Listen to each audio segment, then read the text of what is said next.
Kia ora. In this video, I will provide a brief overview of the New Zealand school system. We will look at the types of schools in New Zealand, the year level systems and how schools are divided up, assessment, the New Zealand curriculum, NCEA, what a New Zealand classroom looks like and feels like, discipline and homework. Firstly, there are 3 different types of schools in New Zealand. There are public or state schools, state integrated schools, which could include special character faith-based schools, and private schools. In New Zealand, the school year begins in late January and finishes in December. It is divided into 4 terms of about 10 weeks each, with 2 weeks of holidays between each term and 6 weeks of summer holidays in December and January. A child begins school when they are 5 years old and finish when they are about 18 years old. This process is divided up by year levels, from year 0 to year 13. Primary school is from year 0 to 6. Intermediate school is from year 7 to 8. However, some schools are what we call a full primary, from years 0 to 8. And high school is from years 9 to 13. Some schools are just primary schools or high schools, but other schools follow through all the way from year 0 to year 13. Schools in New Zealand usually have between 100 students and 2,000 students. Assessment in New Zealand is based on the New Zealand curriculum, and from year 0 to 10, this is low-stakes assessment. The assessment data is used to inform teaching and learning and can be reported on. However, it does not have a big impact on the child's future pathways. During years 11 to 13, students complete NCEA levels 1, 2 and 3. This assessment is more high stakes, and results from this can be used by universities or employers to inform decision-making. The New Zealand curriculum is divided into 8 essential learning areas, which all schools must offer. These are English, the arts, including visual art, drama, dance and music, health and physical education, learning languages. This one, however, is not essential for all schools to offer at all year levels. Mathematics and statistics, science, social science, and technology. Each learning area is divided into 8 levels that contain a number of different achievement objectives. The New Zealand curriculum is not prescriptive, but rather provides a framework that allows schools and teachers to be flexible with learning content and context, provided that they cover the achievement objectives. NCEA is our National Certificate of Educational Achievement. It is divided into levels 1, 2 and 3 and usually completed during years 11 to 13 of high school. It is a standards-based system where subjects offer a number of different standards that cover a range of skills. Students receive a number of credits for each standard passed, and the students need to gain a certain number of credits overall to achieve each NCEA level. Students can be assessed through internal assessment, which is prepared and marked by the school, and some work from each assessment can be moderated each year by the New Zealand Qualifications Authority to ensure assessment is meeting the standard. There is also external assessment, which is taken in the form of national exams at the end of the school year. These are marked and moderated by the New Zealand Qualifications Authority. So what does a New Zealand classroom look like? Many schools and classrooms in New Zealand have adopted a modern learning environment. This is generally categorised by open and flexible spaces, breakout rooms, and various types of furniture.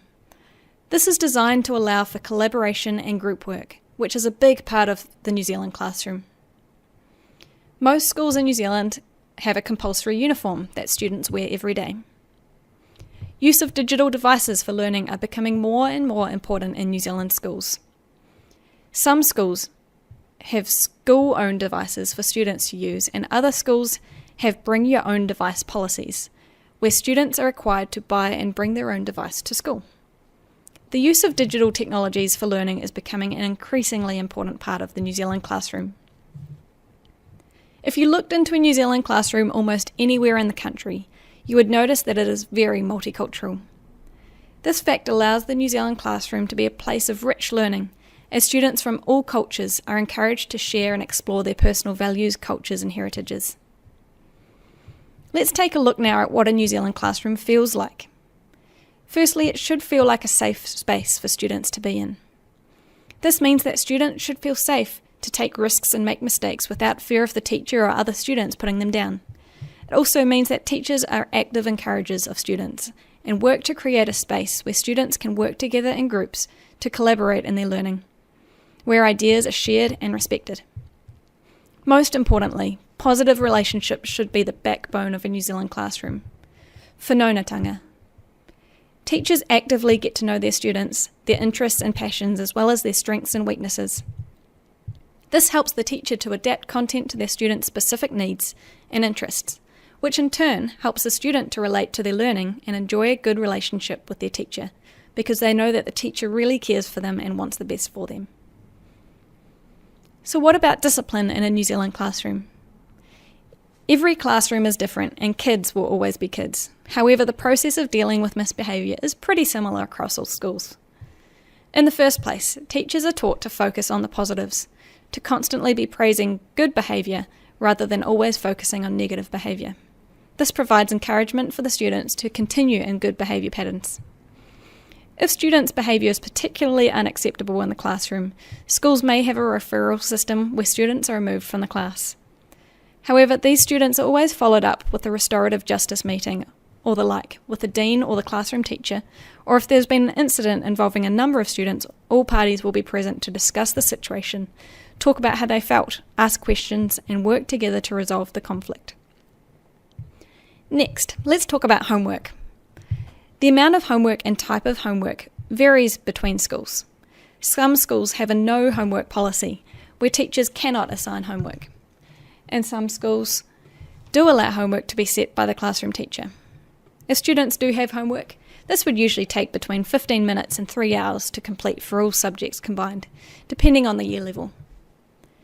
New Zealand students are often very busy after school, as they are involved in playing sports or music, or taking part in cultural clubs or youth groups, so they don't always have a lot of time at home to complete homework, which a lot of teachers and schools acknowledge. I'd like to leave you with a whakatauki, a Māori proverb. No te roro, nāko te roro, ka ora ai te iwi. With your food basket and my food basket, everyone will have enough. New Zealand has a unique partnership between the people of the land, the Māori and the Crown, which is laid out in the Treaty of Waitangi. Everyone has the responsibility to work together for the good of all, and this is particularly evident in the New Zealand school system. I hope that this video has been a helpful overview of the New Zealand school system.